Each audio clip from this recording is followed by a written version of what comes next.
இன்னைக்கு சிம்பிளா ஈஸியான ஒரு ஸ்வீட் ரெசிபி பண்ண போறேன். ரொம்பவே டேஸ்டியா இருக்கும்.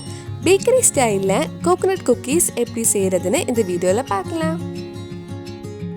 ஃபர்ஸ்ட் ஒரு பவுல்ல 50 கிராம்ஸ் பட்டர் எடுத்துக்கோங்க. பட்டர் ரூம் டெம்பரேச்சர்ல இருக்கணும். இது கூட அரை கப் பவுடர் பண்ண சுகர் ஆட் பண்றேன். இந்த ரெண்டு சேர்த்து நல்ல க்ரீமி ஆகுற வரைக்கும் பீட் பண்ணலாம். இந்த மாதிரி நல்ல க்ரீமி ஆனதும் இதுல அரை டீஸ்பூன் வெனிலா எசன்ஸ் ஆட் பண்ணி ஒரு வாட்டி மிக்ஸ் பண்ணிக்கோங்க. மிக்ஸ் பண்ணதுக்கு அப்புறம் இது கூட 1/4 கப் டெசிகேட்டட் கோகனட் ஆட் பண்றேன். டெசிகேட்டட் கோகனட் ரொம்ப சிம்பிளா ஈஸியா வீட்லயே பண்ணி ஸ்டோர் பண்ணி வைக்கலாம். அதோட வீடியோ இதுக்கு முன்னாடி நான் அப்லோட் பண்ணியிருந்தேன். நீங்க இன்னும் அந்த வீடியோ பார்க்கலைன்னா அதோட லிங்க் டிஸ்கிரிப்ஷன்ல இருக்கு. மறக்காம அந்த வீடியோ போய் பாருங்க. டெசிகேட்டட் கோகனட் ஆட் பண்ணதுக்கு அப்புறம் இது கூட ஒரு கப் மைதா ஆட் பண்றேன். மைதா இந்த மாதிரி ஃபில்டர் பண்ணதுக்கு அப்புறம் ஆட் பண்ணிக்கோங்க. கூடவே அரை டீஸ்பூன் பேக்கிங் பவுடரும் ஆட் பண்ணலாம். இதெல்லாம் சேர்த்து மாவு மாதிரி பிசைஞ்சு எடுக்கலாம். ரொம்ப நேரம் பிசைய வேண்டாம். எல்லாம் நல்லா மிக்ஸ் ஆகுற வரைக்கும் பிசைஞ்சா போதும். தேவையான அளவு கொஞ்சம் பால் ஊற்றிக்கோங்க. நான் 2-3 டேபிள் ஸ்பூன் கிட்ட பால் ஊற்றிருக்கேன்.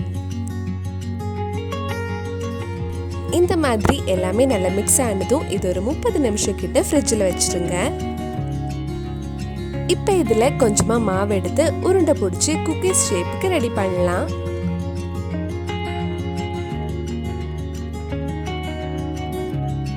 இது மறுபடியும் ஒரு வாட்டி டெசிகேட்டட் கோகனட்ல லைட்டா கொஞ்சம் கோட் பண்ணதுக்கு அப்புறம் நடுவில் ஒரு சின்ன செரியும் வச்சிருக்கேன்.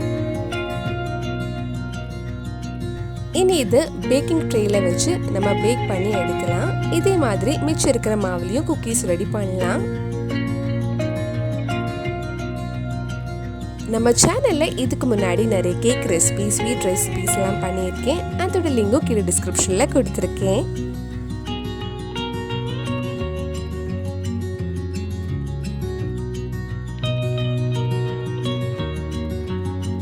இது பேக் பண்றதுக்கு முன்னாடி அவனை 180 டிகிரியில 10 நிமிஷம் ப்ரீஹீட் பண்ணி வச்சிருங்க. இனி இது 180 டிகிரியில 15 to 20 மினிட்ஸ் பேக் பண்ணி எடுக்கலாம். 15 மினிட்ஸ்க்கு அப்புறம் ஓபன் பண்ணி பாருங்க. ரெடி ஆகலைன்னா இன்னும் கொஞ்ச நேரம் ஓவன்ல பேக் பண்ணலாம்.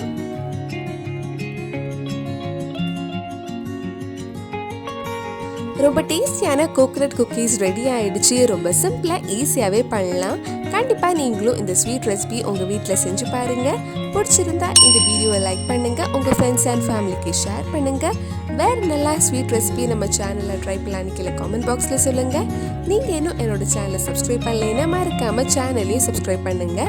கூடவே அந்த பெல் ஐக்கனையும் பிரஸ் பண்ணா நான் புது வீடியோ போட்ட உடனே உங்க போனுக்கு நோட்டிஃபிகேஷன் வந்துடும்.